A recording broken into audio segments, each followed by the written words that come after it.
Hey guys, welcome back to the channel. Mr. Wiz here, where we build video games. If you are new to this channel, there's a whole bunch of content here that you can check out. I have a whole series on how to build games in MakeCode Arcade, and right now we're working on a series on the extensions, which you can use to improve your games and add some new flair and features that would be difficult to do without. This extension allows us to create mini maps. Before I go into the details of how to do that, I want to show you guys a game that I made. So this is a game I called Hungry Man, which was very clearly inspired by Pac-Man. I built this a couple years ago when I was teaching my students about tile maps. So we learned about tile maps, and they were all building their own tile map games. So I decided to build one of my own, and it is called Hungry Man. Let me go ahead and demonstrate for you how it works. It is basically the same idea as Pac-Man. Now I have the sound turned off, so you can't hear the sound effects. But I have a giant map here that I move around, and I'm trying to avoid the ghosts, and I'm getting all the points, and these diamonds here allow me to eat the ghosts, and so on and so forth. And this game is a lot of fun, but one of the complaints that I had from students early on is that they had a hard time figuring out where they were missing dots. Since they couldn't see the whole screen at once, like you can on Pac-Man, it was sometimes hard to figure out where they were missing. So they wanted me to build a mini map. And I'll be honest with you guys, the task seemed pretty daunting at first. I did know about the Minimap extension, but I wasn't good at using it, and it took me a while to figure it out. But here, let me just show you how my extension works. The way I added it to my game is that if you press the space bar, it will show you kind of a snapshot of where the food pellets are left and also where the ghosts are, and it shows you your location as well. Now, this does not pause the game, so right now the ghosts are still moving around, and if I let go and press the button again, I can see their new positions. Right now, I am safe where I am right now. This starting spot is a safe spot, so this is usually where I like to stand when I check my map. So I had to learn how to create the mini map. I had to learn how to put the dots on the mini map. I also had to learn how to put the ghosts and myself on the mini map.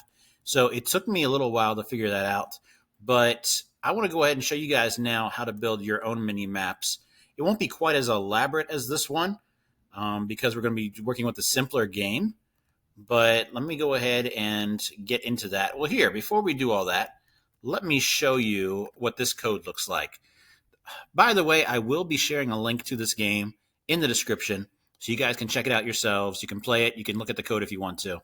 There's a lot going on here. This is one of my biggest games, so a lot happening. But right here on the A button press, this is where my mini-map stuff is happening. So basically, the first thing I do is I have to create the mini-map, and this is what this first block does. Set my mini-map to mini-map quarter scale. So it's taking the whole size of my game, and it's shrinking it down to quarter of the size. So that's why that's the best size for this game, because it actually fit the window, right? Then it gave it a border, which is 2 pixels. Now that's creating the mini map, but that's not actually showing the mini map. So here's where the little weird thing happens. When you first create your mini map, it's different than showing it. So this is where the second block is doing. The one that's called My Sprite 2. That's actually what the player sees when they're seeing the map. So here it creates the sprite that has the My Minimap image, and I set it as a kind map just so it wouldn't be confused with players or enemies or anything like that, right? I didn't want it affecting my game. Then I put that image in the center of the screen by setting its X and Y position to match the camera's X and Y position. That centered it in the middle of my screen. This part might seem a little bit advanced. So this green block here is a loop, and I also use arrays. So basically what this says is for each value of the number of rays of sprites of kind food, so basically however many pellets I have left, it's going to draw 1 pellet on the mini map. So essentially what this does is this draws all the dots on my mini map. So it's checking to see how many I have in my game, how many food items I have in my game, which are the pellets, and then it's drawing them all on the map. And it does this rather quickly because the computer is pretty fast, but it's literally drawing one at a time. So if I have 200 dots on my map, it's drawing them each individually, but it's doing it very quickly so you don't notice it, and they're all up together when I press the button. All right, now I did put this at double scale, so you might be wondering why. The map's at quarter scale, but I put the pellets at double scale. I did that so that you could see them. When it shrinks my whole map down to quarter size, if it did the same thing with my pellets, you wouldn't be able to see them. So that's one of the fun things about the map is you can have different things on it at different scales. All right, below this, I put move my sprite with buttons to 0, 0. So the player cannot move while the map is open. I added that because I didn't want people still running around the map while it was open. I felt that would be confusing and disorienting, cause some problems. So the player can't move while the map is on the screen. Then down here is where I drew my sprite, which is the Pac-Man type character that I called Hungry Man. So it draws me on the mini map at quadruple scale. It draws the ghosts, all three of the ghosts, at double scale. And then once again, I chose those because I felt like it was the best fit for the game. I tested different sizes when I made this, and I thought those were the best fit, so you could see everything clearly. So all that happens when they press the A button, which is also the space bar on your computer. It creates the mini map, it shows the mini map, it places the dots on the mini map, it places the sprites on the mini map, and it does all that with that one button press. Then when the button is released, it destroys it. So my sprite 2, once again, is the name of the image that you see. So it destroys the image and it gives the player their movement back so they can start walking again, right? So honestly, it's not all that complicated looking from looking at this, but let's go ahead and test it out in a game that you've already made. So I'm opening up my Mario style game here, which we have done so much stuff with this Mario game, but we're going to go ahead and create a mini map for it as well. I chose this one because it is a tile map that is larger than the size of the screen. Normally, if you're using mini maps, you're using it for tile maps that are larger than the size of the screen. Now with my game, with the Pac-Man game, I had the mini map only come up when you press spacebar. But for most of my students, when they use mini map, they leave it on the screen all the time. So that's what we're going to do. We're going to create a mini map that appears at the top of the screen. Maybe the left side, maybe the right side. We'll have to decide what we think looks best. But we're going to do it at the start of the game. Although we need to do it... Actually, let's think about this. We need it to update while you're playing. So we actually don't want to put it at the on start. We need it to happen when the game updates, which is all the time, right? So we're going to create an on-game update. I think that's probably going to be the best fit for this. So it's constantly updating the mini-map. All right, so let's go get that extension. In the extensions section, if you scroll down, the arcade mini-map is right here. We're going to go ahead and click on that. And it downloads it as its own separate option in the toolbox. So we're going to go ahead and click on that. Set my mini map to. So this is what's creating the mini map itself, but this is not what allows us to see it. This is just creating the map. And here we can click on the plus sign and set up things like the size, half, original, quarter, eighth, 16th. So we have a bunch of options. We'll have to see what looks best. So when the game updates, it's going to update the map. Well, it's going to create it and update it if it already exists, right? And then we need it to show it. So we're going to go ahead and create a sprite. And I know in my game I didn't name it, but let's just name this one to make it easier for us. We will call this, I'm going to call it visible map to associate the difference between the mini map and what you can actually see. So in this bubble where we would normally choose a sprite and all that, we're not going to be making it a sprite like that. We're going to be giving it the minimap image. So I'm going to put that there. And yeah, so I could once again, looks like change the size and the border there. And it looks like it did create it right there. Okay, good, good, good. All right, now I don't want to leave it as a player kind because I have things in my game that are interacting, right? So just to make sure that we're not having problems, I like to create a new kind just so that there's no interactions, there's no overlaps. So I'm just going to create a map kind. All right. So right now, we can see the mini-map already appearing in the middle of my screen there. We're obviously going to need to make it much smaller. So instead of eighth, let's go quarter size. Okay, it looks like it's not updating with those changes. I think I need to put my mini-map in here. There we go. Okay, quarter size looks pretty good. Should we go smaller? Should we go with eighth? Ooh, the eighth might be too small. So let's try quarter. And the problem with quarter is I can't actually see the whole map. That is going to be a problem. All right, so I guess eighth is what I need to do. It's really going to be up to your game how big you need the mini map to be. All right, so it's pretty tiny, but it's the only thing I can do that will actually fit the whole map that I've created here. So now I need to move it. And I can do that the same way I would normally set positions, right? So grab that, and I'm going to switch it to visible map, because that's what we're actually looking at here. And I need to set its position. I'm thinking, should I put it on the left side or the right side? I'm thinking left side. I can't use 0. I'm not sure exactly how wide this thing is, so there's a little bit of guesswork going on here. I'm just going to pick a spot and see what it looks like, then we can move it from there. Okay, so obviously it's too high up, so we need to move it further down. What does 20 pixels look like for the Y? That looks pretty good, maybe more than it has to be. We can adjust it if we need to. And then the X, we're missing the beginning of the game, I think. So let's move a little bit further to the right. What about 40? Oh, still missing stuff. Try 50. So a little trial and error, a little bit of guesswork here. Almost got it all. I think that might be the beginning. If I go 60, it's going to be too far, isn't it?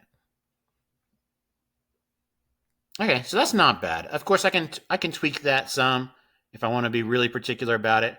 But there it is. We've got the beginning of the game. We've got the mini map getting created. So let's update some other stuff on here. This is the draw. So if we want it to draw our sprite, what is our sprite named? We named our sprite just my sprite. Okay, so I also want it to draw my sprite onto the mini map. And I can pick a scale here. So obviously with the size of all this, if I keep it at the mini map scale, it's going to be too small to see, right?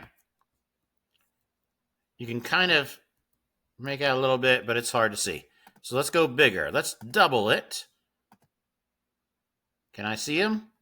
Barely. Quadruple. Let's go full scale. Okay, I can make out my dude. My dude's right there. He's definitely big. It's tricky finding good sizes with this stuff, guys. It really is. Go back to double. What did double look like? Double's right there. You can't really tell what he is, but that's him. All right. So, if I start playing the game, I do run into this problem, a couple problems. One problem is that you can kind of see everywhere the player goes because it's not deleting the old versions of him. You guys seeing that? And then the other problem is, as I move through the world, the map stays back there. So some weird stuff happening here. Okay. All right, let's see if we can fix that. So I wanted to draw the mini map. Oh, that's good.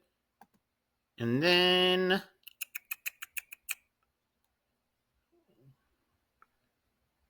I don't want it to keep drawing them. I want it to delete them each time. So here's what I'm thinking. I'm thinking we put a pause in here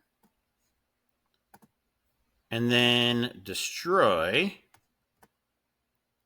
our visible map before creating a new one. Let's see what that looks like. Nope. All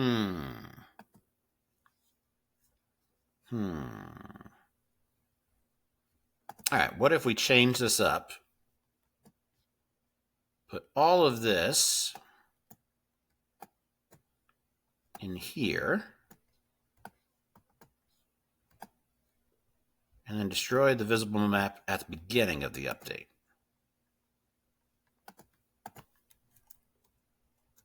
There we go. So now we don't have that blur. Now it's happening every half second. I might want it to update more frequently than that, right?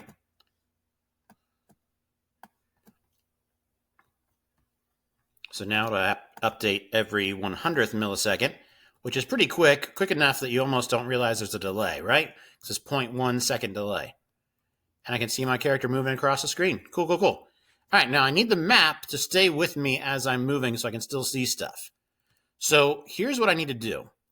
Instead of basing its position on XY positions like I did right here, I really need to base it on the camera's position. So a little bit of math here. So here's what I'm thinking. I go to Scene, and here's the camera bubble that has the camera settings.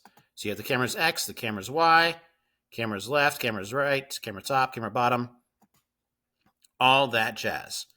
So what if we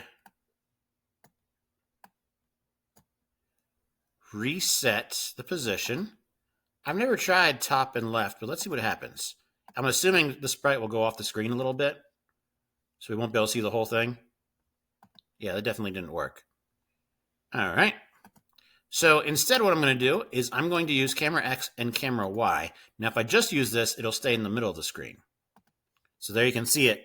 And as I move, the map moves with me, right? Which is okay, but I don't want it in the center of the screen. I need it still in the top left corner. So I need to offset this. And I'm going to do that by using a little bit of math.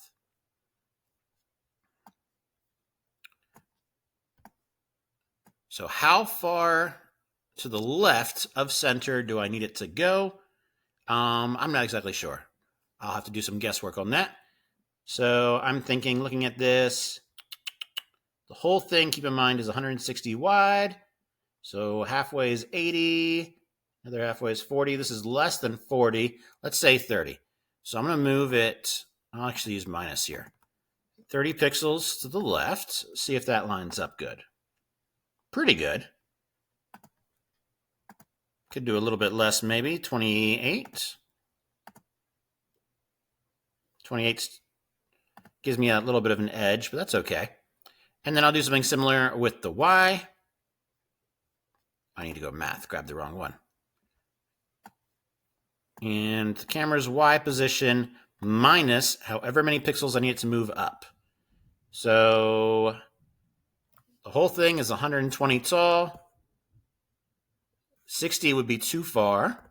So a little bit less than 60 up. So let's go with 50 up and see what that looks like. That's not bad. I could probably go a little bit higher. What if I did 55? Oh, that's too high. 52. Hey, that looks pretty good. I like that. So let's play the game. There we go.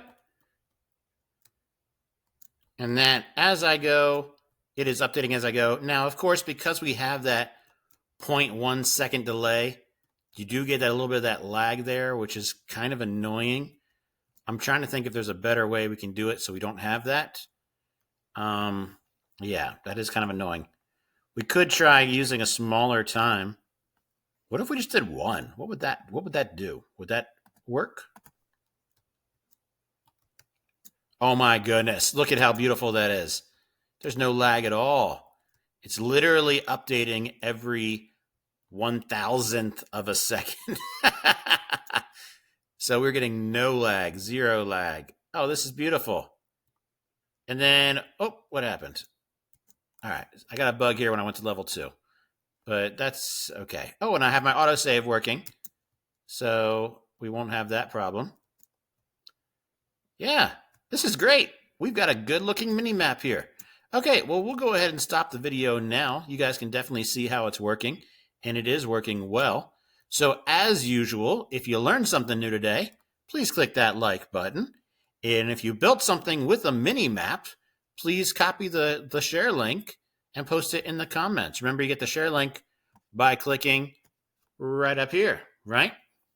I want to play your games. So if you built a game with a mini map, let me know. And I will share my mini map game with you guys. Hungry Man, you'll find it in the description. I hope you like it. It's a pretty popular game. My students seem to really enjoy it a lot. Okay. If you're not already subscribed, please subscribe. And don't forget to tell your friends and family about this channel so they can build fun games too. We got a lot more extensions to cover. So I'll see you guys soon.